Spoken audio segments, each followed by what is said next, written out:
Let's read John chapter 3 verse 14. As Moses lifted up the serpent in the wilderness, even so must the Son of Man be lifted up. Right here, Jesus is pointing out a little bit of scripture from Numbers chapter 21. Let's have another read. So the people came to Moses and said, "We have sinned because we have spoken against the Lord and you.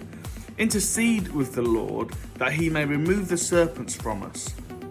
And Moses interceded for the people. Then the Lord said to Moses, "Make a fiery serpent and set it on a standard.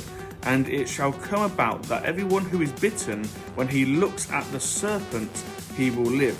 And Moses made a bronze serpent and set it on a standard. And it came about that if the serpent bit any man, when he looked at the bronze serpent, he lived. What we see just here is a moment in scripture in the past which is going to represent something that's going to happen in the future. Like a prophecy, where essentially the people of God have had a bit of a moment and they've done this thing that is called sin. Sin is essentially when you don't hit the mark of doing life the way that God thinks it should be done. And so as a result of that, God sends all of these weird little serpents, all these different snakes, and they bite people. Then the people call out and say, "Hey, you know what? We realise that we've done something wrong here. We've cussed down God and God's representative. So will you take these serpents away now that we've apologised?"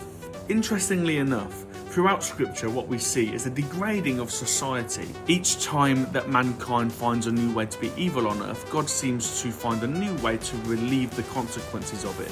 But as we know through history, mankind has kept on getting more and more evil and find even more ways to be evil. And so society is degraded in its morality.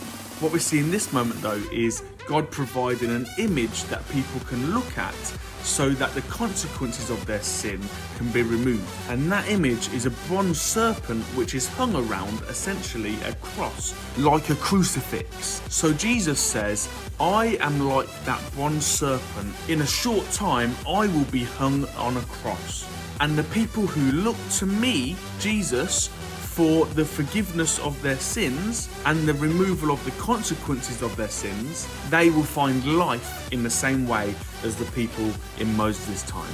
It's worth a quick note. The people in Moses' time didn't have the snakes taken away.